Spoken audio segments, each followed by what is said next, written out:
know there's a lot of food for thought in that last panel. Lots of conversation going on. I hate to break it up, but the show must continue. So if everyone could find their seats again.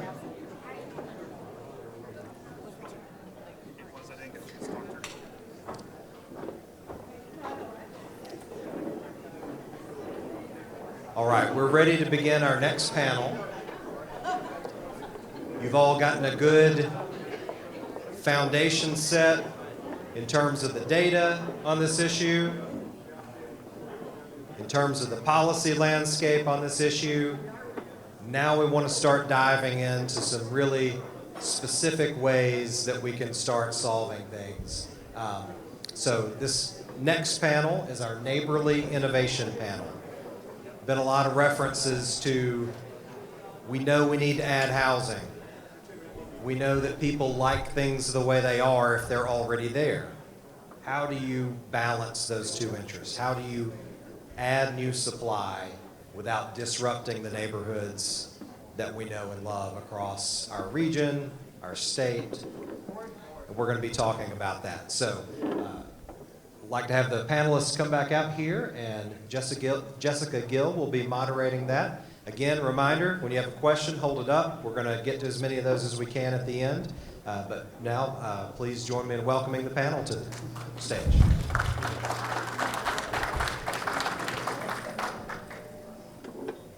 Good afternoon.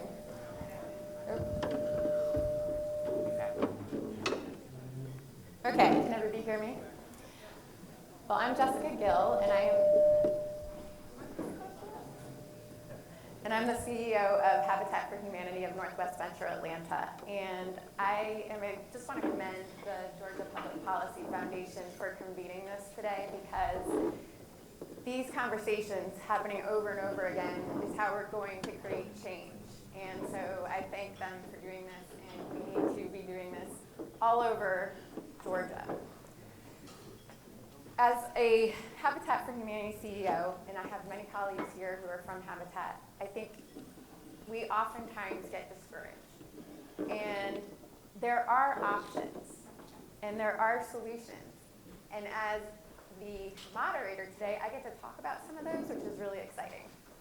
So I'm going to start with, this is Atticus LeBlanc. He is with PadSplit.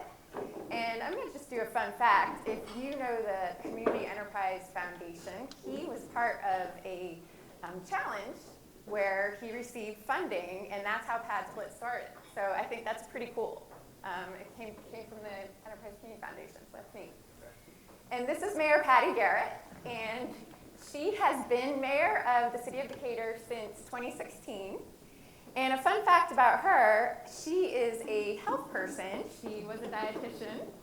And I think what I love about that is I'm a public health person too, and health and housing are the foundation of a good life and the social determinants of health and how you move forward.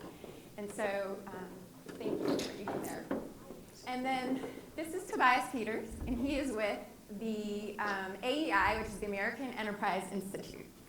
And Tobias is going to talk today about a really cool solution that I had not heard the terminology before, called light density housing. So we're going to get to some questions, and let's get started. Okay. So we'll start with Tobias, since you're on the end over there. AEI has promoted a policy approach called light touch density. Would you explain more about this concept and some examples of how it's been implemented across the country? Sure, I'd be happy to. Can everyone hear me? Excellent. So first of all, thank you to the Georgia Public Policy Foundation for inviting me. I'm always love talking housing, especially light touch density. But maybe if we could go to my slide, to the first one. Before I get into light touch density, I wanted to add two more points in terms of framing. And obviously, Chris has already talked at the outset about how much more expensive housing has become in Georgia, but particularly in Atlanta. And I want to add two observations to that. The first one is the home ownership rate for young people, those 25 to 34-year-old. And back in 1980, the home ownership rate for those was 54%. Today, the home ownership rate has dropped to 38%, a full one-third lower today. And we heard about on the just on the panel that was, the prior panel is excellent about some of the, why are these younger kids turning away from the system? Well, there you have a number. The second point, and that's closely tied to rising home prices, is rising homelessness. And the best predictor for the rates of homelessness is the price to income ratio. That's the single best predictor. And in Atlanta now it's at 5.3, that ratio is at 5.3, and homelessness has becoming a growing problem. But the issue is affordability is not going to get better, it's actually going to get worse. And wouldn't it be great if I told you that there's actually a solution, light touch density? It has bipartisan appeal, it has a proven track record, it helps revitalize commercial areas, entire cities, it provides affordable housing, and it hardly costs any money. I mean, who would believe that there's such a solution, right? We have studied this concept across the fruited plains, across the whole country. We looked at Seattle, where it created 20,000 additional housing units. We looked at Houston, where it created a similar amount of housing units. We looked in Palisades Park, where it helped almost double the population and helped. We looked in Charlotte, North Carolina, where it proved a great success. We also looked abroad in Tokyo and in New Zealand, where the concept has been working. So everywhere we looked, it's been great. And if we could skip forward a couple slides to the what is light touch density. 2 more, please. 3 more. Keep going. Yes, this is the one. Did we get rid of the photos? So I had a graphic in there. It must have gotten lost in there. It's really, light touch density means a little bit more density. It's not a whole lot of more density, but just moderate amount more density. Yes, exactly, this one here. And you can see that on this little picture there. You have ADUs, auxiliary dwelling units, granny flats that you could be adding to an existing structure. You could add duplexes, you could add triplexes, quadruplexes, townhouses, all those structures that promise moderately more density. And we think that framing is very important. That's why we call it light touch density. But also, in terms of overcoming the NIMBY opposition, it's very important that you don't go to the very extreme and illicit pictures of very high-rise development. This is actually, if you look at the picture, these homes fit right into the neighborhoods as we're used to them. The flip side, of course, is if you don't do anything, we're going to end up with a lot of McMansions. And maybe we could go to the Brookhaven slides. So Brookhaven, I was not familiar with, but I stumbled across it in my research. And this is what, in the top right, you have a picture from Brookhaven 2008. You had these, relatively modest homes that were starter homes. In the top left, you have a picture in the aerial view. A lot of, not very high density. There was a lot of open space in this neighborhood. But over time, because housing has become more affordable and it's become economical to tear down these old starter homes, the entire neighborhood has been replaced almost with these McMansions. And these McMansions today, they're selling for about $1.5 million to $2 million or even more. And that is really removing a unit that used to be relatively affordable with one that's completely out of reach for many individuals. Here's a look at the entire metropolitan area. How this is happening over the last 10 years, and you can see this has been happening in large chunks of the Atlanta metropolitan area. It's not just Brookhaven, but there are many areas, and it's been and it's only going to get worse because of the rise in home prices. Many more homes are now in danger of falling into this conversion. However, there's an alternative solution. This alternative solution is light touch density. And if you could go to the next slide, please. One more. Yeah, so this is another neighborhood from Reynoldstown in Atlanta. And again, you have the same home that kind of would be today selling for about $500,000, relatively modest starter home. But here, because in this neighborhood the zoning is different, it allows you to build 2-family homes on the same parcel, not just a single-family detached home. You can actually build a duplex. And what you see is that these starter homes have been replaced, if we could go to the next slide, with kind of these duplexes that in shape don't look too different in shape or form from the existing single-family detached homes. But if you look from an angle, you can see that actually you have now 2 housing units in the same parcel rather than 1 housing unit. And these units each are still selling for about $700,000 to $900,000. So it's not cheap or relatively affordable.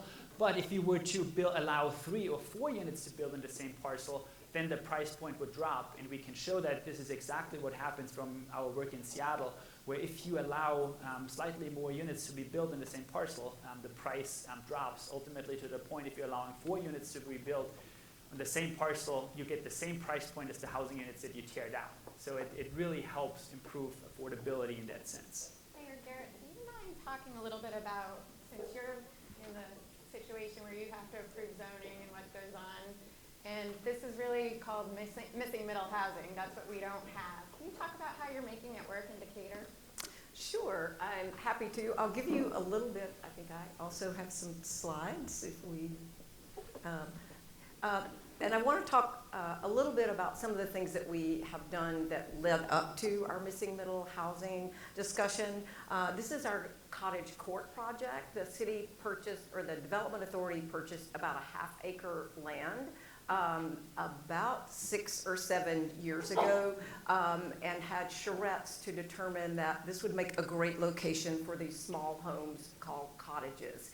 And there's 6 homes that are being built on this half-acre land with a common green space, a parking space, and they range anywhere from, I think, around maybe 600 square feet up to 1,200 or 1,300 square feet. And we're offering them, they are going to be for sale. The price range will be around $200,000 to $350,000. The difference is that the land will belong to the land trust, that we now have a Decatur land trust, and you build equity in the home. And we're offering them first to City Schools of Decatur, City of Decatur, and Decatur Housing Authority employees, and we'll have like a lottery system. And so that was one of the early things but it's taken us a long time to get this done. And it took a lot of neighborhood input, and if you are in Decatur and go around Commerce Drive, you'll see them currently being built. We have a small section of Commerce that is a state road, so we had some things to work through with GDOT in terms of ingress and egress that you might not normally have if it was a city-owned road. And then if you look at the next slide, let's see. Okay, this one. Yeah, this is on the corner across the street from the East Lake MARTA station. This was not a part of what we've done with missing middle housing. I'm talking about these first because these are some early strategies where we tried to get some affordability. And there are 3 townhomes, they're small, that are in this privately developed townhome project. I think there are 2 studios and a 1-bedroom that our land trust is going to help with the management of those. But we worked with the developer to increase what they could put on the property to be able to have some condos, or excuse me, townhomes that would be made available at an affordable rate. It took a while. These are few and far between. And in 2018, we had a Decatur Housing Task Force that came together and spent about a year to come up with recommendations to the City Commission on what we needed to do to make things happen more than one project every 5 to 10 years, adding few units. And one of the recommendations was to re-allow missing middle housing, or duplexes, triplexes, and quadplexes in our single family zoning. If you want to have long commission meetings, this is one really good way to do it. So we did take a long time in the process. We spent 2021 sort of putting together draft ordinances, having community meetings, roundtables, going out to all of our festivals, find out more about what we're looking at re-allowing, because we're not Brookhaven, but we've had much of that same thing happen in the city of Decatur, where we used to have a lot of starter homes, but we're only 4.5 square miles, and what the land cost a lot in the city of Decatur. And we have 60-foot, 50-foot, and we have some R85. So we have small lots. We do limit height and impervious surface and those kinds of things, but we also know that you can put a pretty big house on a big house on a small lot. We're a desirable community. I think we have great city services. We have our own school system. We're a very walkable community. It's easy to get downtown, and I've lived in 2 communities within Decatur, both very walkable. I can go downtown or to some of our neighborhood communities. So there's a lot of pressure in Decatur to when the supply is under a lot of demand, then prices go up. So we began to look at what could we do to offer housing, because we've lost socioeconomic diversity, racial diversity, and we have a lot of, we would like to see those things coming back to the city of Decatur. So we began this process of adding missing middle housing. And by missing middle, we are talking about re-allowing duplexes, triplexes, and quadplexes in our single family zoning districts. Because the state legislation changed several years ago, and you have to put out signs for zoning changes, I believe it's maybe every 500 feet. Since it was the entire, Decatur is 91% single family residential, we spent about $6,000 on signs. They were like popped up in everybody's yard. It got everybody's attention though, and knew we were doing something. So if you'll take me to the next slide. So these are some examples that we gave of density in plain sight. Every single neighborhood in Decatur has existing duplexes, triplexes, and quadplexes. Many of the times, I lived in a bungalow down the street and around the street, down the street, and then turn the corner. I had probably 4 duplexes within a 1-minute walk of my house. Their house looked just like mine did on the outside, except it had 2 front doors instead of 1 front door. So we wanted people to see, because there's this misconception that people who live in rental housing may not keep up the neighborhood, there's just a lot of misconceptions about renters, and we wanted people to say, to hear, they're our neighbors, they're your neighbors, our children go to school together, and that it allows for affordability. We also will allow these units, I don't know if Mayor Caldwell is still here, we will allow for condoization, I think is a made-up word, but you can form a condo out of one of these units if you have an owner there. So there would be that opportunity to build some wealth in one of the units. So we felt like that we had to really work hard to show people this was viable. It had been outlawed. The duplexes, I think, were outlawed in the late 80s. It was really a form of redlining, and so what could we do to re-embrace density? And because we grew faster than any other city in DeKalb County, we had a 30% increase in our population from 2010 to 2020. We're still growing. How do we accommodate that? And how do we accommodate people who might not otherwise be able to pay?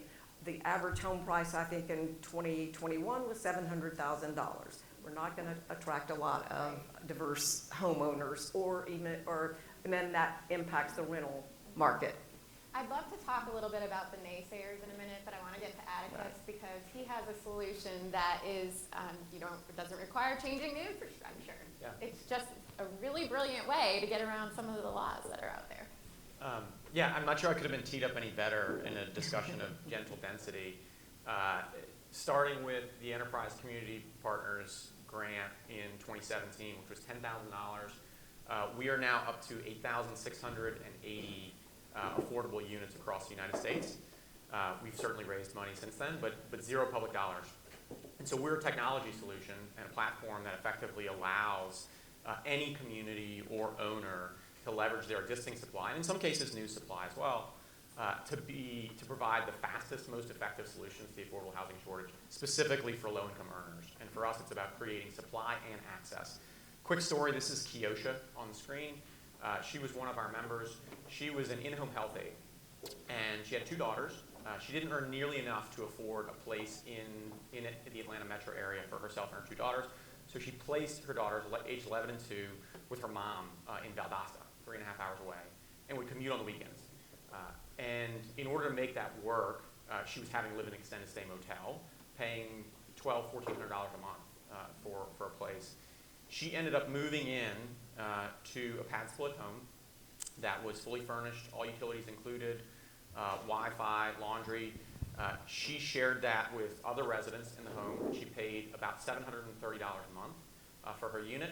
Within 10 months, because we report all on-time payments to credit bureaus, she was able to afford her own home. If you can go to the next, maybe 2 more slides. She was able to afford her own home and ultimately start to build generational wealth for herself and her daughters. The fundamental problem is lack of supply, which everybody's talked about, and what almost no one talks about is the lack of access. And the fact that what we see a lot of folks run into, especially at the lower end of the market, is that when you have an upfront deposit, when you have a minimum credit score, when you have to provide your own utilities and often deposits there as well, there's no access to that inventory. And so Kiosha has been one of 44 people that through our program and saving an average of $330 every month and improving their credit scores have been able to buy their own homes. You have hundreds or even thousands of cases of individuals who've gone on to move into their own apartment, purchase a car, start a business, et cetera. And so for us, it's really a question of uplift and how do we leverage this existing inventory to be able to address the needs that are in front of us today. If you can go to the next slide. One more. All right, so, and thank you, AEI, actually. This was the original indication for this chart. What you've seen happen is right now, the largest segment of the population of all households are single individuals living alone. And the chart on your left is the size of single-family homes from 1980 to today. And it maintains that same trajectory going back to 1960. And so single-family home sizes have almost tripled. Meanwhile, household sizes have come down. The 2 largest populations we have now are millennials and boomers, of course, aging in place, living singly longer. 31% of all households are singles living alone. And so the inventory that we have existing just doesn't match up with the need that we have in front of us. You have about 73.5% of all households that are 1 or 2 person without kids, but only 11.5% of all housing inventory, including apartments, are studios. So think about that for a second. Like 73.5% of the population, 11.5% of the inventory. So what do? You match the 2 together, and that's a technology solution. And if you can forward to the next slide. This is effectively what we do. Not sure why that image is so quirky. But the idea is we have lots of empty bedrooms. I'm sure there are people in this room with many empty bedrooms in their own homes, or with home offices that you don't use, or maybe a family room and a den and a dining room. The difference between a formal dining room, if you look at the top right, bedroom 6 there, is really furniture. The difference between a dining room and a bedroom is furniture, right? There are still egress windows. Everything meets fire code. You put a door on it, and you replace that dining room table with a bedroom set, and guess what? Now you have an actual bedroom that people can use. And so the controversial thesis was you make housing both more affordable and accessible by actually making it more profitable and aligning incentives between the people who need access with the people who already have supply, who are generally motivated by the bottom line. And I'm sure many of us here have 401ks, rental properties, other investment accounts. I don't know of anyone that is not generally motivated by improving their own quality of life, and that's true for our hosts. We have over 400 individual hosts on our platform who provide these properties, and then we've housed over 21,000 individual members on the platform as well. And then next slide. This is a quick comparison for what creating access actually means.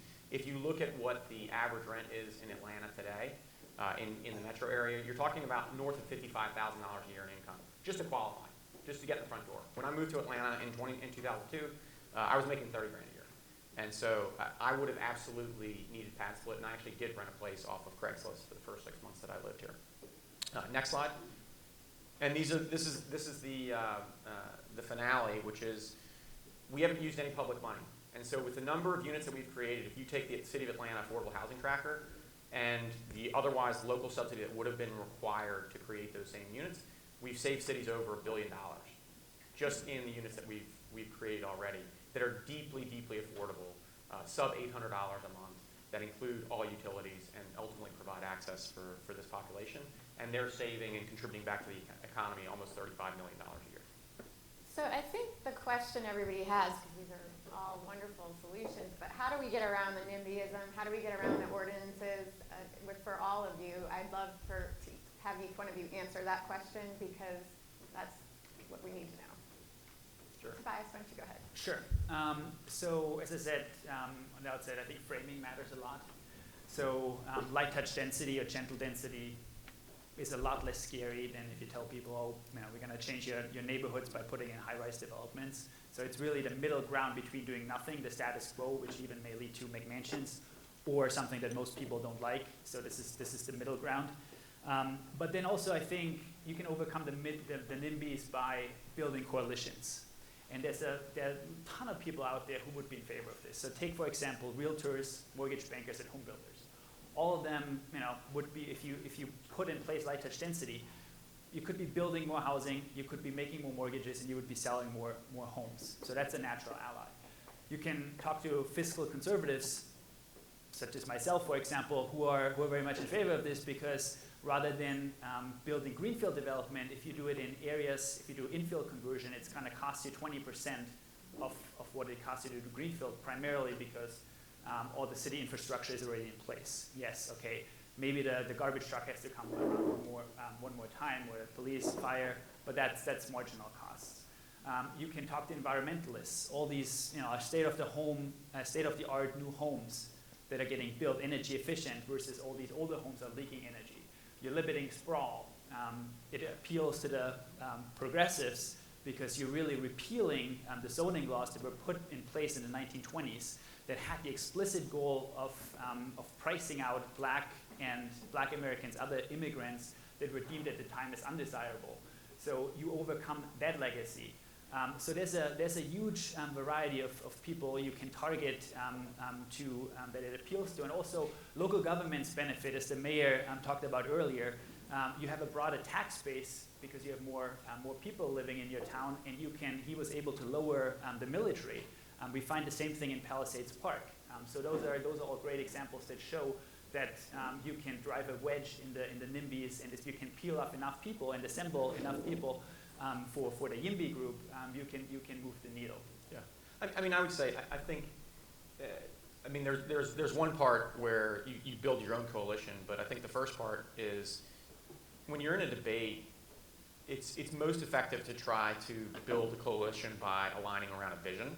And the simple question for us was, do you believe that the people who are serving your communities deserve at least the opportunity to live in them? And if the answer to that question is yes, then that is groundwork from which we can start and have a conversation and go from there. Because the reality is that is not true today. And you can go back 50 years and see wage growth doing this and housing costs doing this. And that gap continues to get wider. There are more people as you drive around, you see it. And you see more people on the street today than you did 5 years ago, than you did 10 years ago. And so, the inertia is already happening. And there are going to have to be solutions, and it's a question of what are our values and what's our shared vision, whether NIMBY, YIMBY, et cetera, to agree, like, are we actually going to try to fix this problem, or are we simply going to live in a society of haves and have-nots? And as long as you can align with, all right, well, yes, I believe that part of the American dream means that if you have a full-time job or 2 or 3, you should actually be able to qualify for a place to live. And I think that's where you start. Agreed. In my experience with Habitat, I know that we have a lot of folks who are the naysayers, and it tends to be not too many of them, but they're also the ones that don't want their millage rate increased either. So, we're dealing with this, well, you can't have everything. You can't have more services and not let more people in. That's just how it works. And so I also say that if we weren't doing this, who would? And I look at tobacco litigation, it took 30 years for that to change. And by all of you being in this room, we're probably 20 years in at least with this. And we probably have another 10 more, but we're starting to see it happen. And these types of opportunities, which Cobb County is very strict on ordinances when it comes to having 2 or more people that are not related. How do you get around that? Great question. I think it starts with fundamentals and just operations, right? Everyone wants to veer towards the legal side of that question. For those of you who don't know, there are 83 different jurisdictions in Metro Atlanta with 83 different definitions of family. In City of Atlanta, it is up to 6 unrelated persons, plus 4 boarders occupying no more than 2 rooms, plus as many domestic servants as you want. You walk across the street in DeKalb County, and it is no more than 2 unrelated people. So we have to navigate a world in which all these different, I don't know why we have so many different definitions of family, but they've been on the books for a long, long time, and they're really hard to get through. And we fight a lot of those battles on constitutional grounds. But the real answer to the question is, you make sure your grass is cut, you make sure your house looks nice, and you try to be as neighborly as you can be, and you don't have a problem. That's the 99. Somebody said something about the 98% friends. Like, that's the 98 or 99% solution. And then the legal battles, sure, they come and we fight where necessary, but in most cases, fair housing law is on our side, and we don't have to worry quite as much. Great. I think Mayor Garrett, you have a best practice, and so let's figure out how to apply this elsewhere. So, one of the things that we did, to your point, Atticus, was we had the data to show that our code violations did not match up with that perception, that we had many more code violations percent-wise in single-family owner-owned homes than we do with our existing duplexes, triplexes, and quadplexes. So, and we apply the codes uniformly and fairly. The other thing that we did, and we set up like a frequently asked questions list online. We had a hotline. First, we had an affordable housing fellow, then hired that person after 2 years to that full-time position to answer questions. We had 3 public hearings and not everyone went away happy with the changes, but some of the things that we did that we felt like make this fit in with the neighborhood and to try to allay some of those fears, because people do get concerned, is this going to decrease my property value? Well, and we can show studies, but one of the things that we did, first of all, is they have to meet all of our other zoning codes. They have, with square footage and our tree ordinance and our impervious surface. So we don't allow for a duplex, triplex, or quadplex to really be any different on the tract of land than what except for maybe doors and people living there.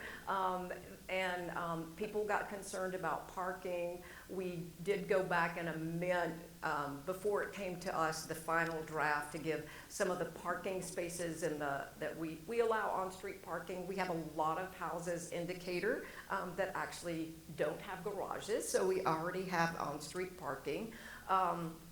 concerns about, like, well, is that safe for pedestrians or bicyclists? But yet the data tells us when you have cars parked and you narrow the street, you actually have for a little safer, and we have a sidewalk program. And so we try to, we have a safe routes to school that we have implemented sidewalks to have protected ways for, especially for kids. And what's good for kids is great for older adults as well, but to keep it safe. We also, in implementing it, we approved the change in our UDO in February. Remember, we started talking about the changes in 2021. We approved the ordinance changes in February of 2023. We took our time, we met with a lot of people, we built coalitions, but you always have people that still say, yeah, but what about on my street? And so one of the things that we did was we passed the ordinance in February. We did not start taking applications for permitting until July 1. It gave our staff time to get ready, to ask questions, to make sure they had everything complete when the permitting process was allowed. And we limited to only 3 applications per city's elementary school district. So, and we have 5, we have walkable schools, we have 5 elementary school districts. So, because the fear that many said was, what if my whole street just, what if I'm the last single family home on my street? You know, you have these concerns as, and what's it going to do to my property value? I asked our planning director before I came, so where are we on permitting compared to what we've permitted with single family homes? And we also have what are called substantial renovations that really fall under the same thing as our as our new builds, because for a while you could meet sort of different permitting if it was a renovation, but some of those renovations we like kept the side wall and the front wall, and that we now call a substantial renovation, and so it really falls under sort of the same guidelines as we have for new home builds. Well, since June 30th, we've had 48 permits for substantial renovation. We have 8 new homes. We have 1 quadplex, 1 duplex, and then a single family homeowner that would like to turn their home into a duplex. And so we may be looking at, you know, what does this progress look like? Are there things that we can do, particularly with we have a land trust with property that can go into a land trust where someone could build, similar to what we're doing with the cottage courts, to put the city is not in the business of wanting to own property or manage duplexes, quadplexes, or triplexes, but by having a land trust and then a manager or someone come in and manage that duplex or quadplex or triplex for us, we can help in trying to find land that's available that could be used in that manner. And so you're keeping it affordable as well. we are. And we that's, are. that's the key, because, and Right. there's a picture of Habitat House. That's in Marietta. Marietta is one of the first cities to create a public servant housing program where city school employees as well as city employees of the city of Marietta were able to apply, and we keep these houses capped at $250,000. This house is right down the street from the Marietta Square, and it appraised for a lot more than that. But that's the type of setup that we need to start looking at to be able to keep the housing at a certain level. And you hit, I mean, and several others have mentioned it too. We have great restaurants in Decatur. The people that work in our restaurants come from a long way away to work in those restaurants. Our teachers, our firefighters, our city employees, you know, how do we accommodate people with really you know, solid incomes but can't afford to move into a city where they can't meet the requirements to get a loan to purchase a home, and how do we overcome some of the obstacles to bringing in that economic diversity. I know Tobias and I had talked a little bit about, and this would apply to all of you as well, let's talk about aging in place. How do we start to have that conversation in terms of framing Tobias with aging in place? Yeah, I mean, I think, kind of just opening it up to the market would go a long way. And, allowing ADUs. ADUs are a great way if you have a parent that you're caring for. You can build it relatively inexpensive, and you could have your parent move in and be right there. And Jessica, you mentioned, right, I mean, the people really love it because, well, if they go out of town, they have someone to watch their dogs, or, childcare is right there. So there are many great benefits to come from this. But ultimately, I mean, housing unaffordability is not a market failure. I think it's a government regulatory failure. And if the government were to level the playing field and allow more housing types to be built, as it was back in the 1920s, and we would get more housing type diversity, which would then allow more people to live exactly in the locations where they work, where they're close to family. I think that would go a long way. I mean, I think it's also interesting to segue from that. I'm sure people here have seen the Golden Girls, right?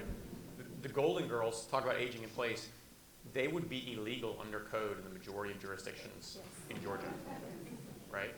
Like, it obviously worked. I mean, Blanche was fantastic. I mean, that's my plan with all my friends. We're going to be in a common. But seriously, like, why is that illegal? It shouldn't be. Yeah. Okay, so we're going to get to some questions, and I actually had this question myself, and I didn't assume this is coming from one of my colleagues that I know well. How can agencies or nonprofits access a PadSplit home as an interim housing while waiting on senior living, payment supportive housing, or just being on a wait list? So we have over 1,000 move-ins every month. Just go to the site, and you can get approved usually within a couple of minutes and move in within 48 hours. And if you are a nonprofit partner and you want to actually sponsor an individual, there is a portal set up on the site to be able to do that as well. That's pretty cool. So how do you go about background checks and that sort of thing? So we do background checks that are FCRA compliant, so no felonies in the last 7 years. Identity verification that now uses some biometric technology to make sure that your picture, you match the person on your ID, so that the person moving in is the person that we think it is. And then income verification. And that's really it. So many housing agencies or property managers still use credit reporting as an underwriting requirement for rental. Except the problem is, guess what? Like, your rental history doesn't show up in your credit report. So why on earth would you use that as an underwriting criteria? And we've got enough data at this point to demonstrate that a lot of the mechanisms that people have used for decades are just not very effective. It's a lot more effective in our case to say, okay, well, I know that today is Thursday, but when my rent is due on November 1st, I have no idea what day of the week that is. And it makes much more sense to build a product around the user and the fact that everyone knows that, okay, well, if I get paid on Thursday and I have one bill to pay instead of 7 between cable television, water, gas, etc., and everything's due on different dates, and my rent is arbitrarily due on the first of the month, like, that's a pretty poor structure and very unlikely to yield high collections rate. Whereas if you make it more user-friendly, it's not just more affordable, it's more accessible and easier to use for anyone. Okay. Well, and this question's related to Decatur. How do you get around the covenants? If you're in a neighborhood where there's covenants, and I think that's what this person is asking.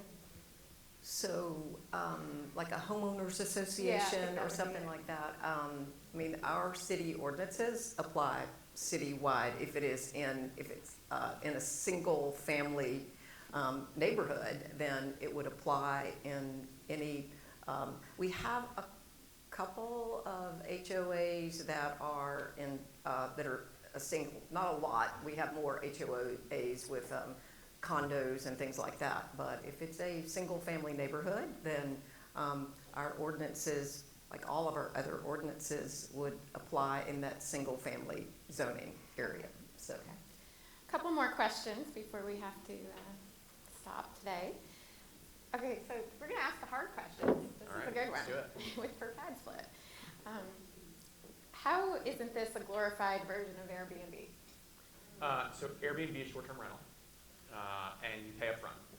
So most of the people, and just to give like a full overview of who the people are that we're serving, our average income is $30,000 a year. And many of these people have never been in an Airbnb before in their lives. Our minimum stay is 31 days, so it's not short-term. Our average stay is over 9 months. The first house I ever opened, that was in 2017, was the prototype PadSplit, and I still have some of the same people living there ever since. And so there's 15 to 20% of every cohort of people that moves in that basically never leave because there are no options. So that's a pretty significant difference. The other thing is the price. We are on average about $21 a night if you want to look at it on a nightly basis. I don't know many Airbnbs that come in at that rate. See, are you doing some sort of like data tracking in terms of how folks are moving Lots. up? Yeah, So, you know, the outcomes associated with starting with you and then moving through the system? Yeah, absolutely. And for us, you know, we don't even provide financial education services. We provide credit reporting to bureaus of on-time payments, and then we provide access to telemedicine for anyone who wants it and needs it. But those are really the extent of our services. We do partner with a job placement agency as well. But it really is, people are picking themselves up. Like these are their stories, these are not our stories. And the 44 people that have gone through the system to buy homes for themselves, it's not that we trained them necessarily to do that. It's that they had a goal, whether it was to buy a home, to eat healthier, to move across town, closer to their job, and they are each pursuing their own unique goals. I like that. And yeah, just to add, I mean, PadSplit is really nothing new. I mean, it's just an old concept that's been rehabbed, that you've been reusing. And single room occupancies, I mean, they used to be common until they were made illegal. And every town had a single room occupancy building, like a YMCA, a truck stop or bus stop, where people that had fallen in hard times, or people that had moved into a new city, they could spend a couple of days, weeks, months till they regained their footing again, or till they got used to it and knew where they had found a job. And all that was made largely illegal because of regulation. So. It goes back even farther than that. I mean, you could argue caves, right? Yeah. I mean, At some point, we were all living together. Since you mentioned the Golden Gate, Golden Girls, It's a Wonderful Life, right? I mean, in the dark timeline, the mother of That's right. The main character, she has a single room occupancy that she's running. So. Yeah. Great. Well, I would imagine there's lots more questions for you all, and that you'll be available for everyone to chat with. Thank you for sitting on this panel and doing what you do. All right, thank you.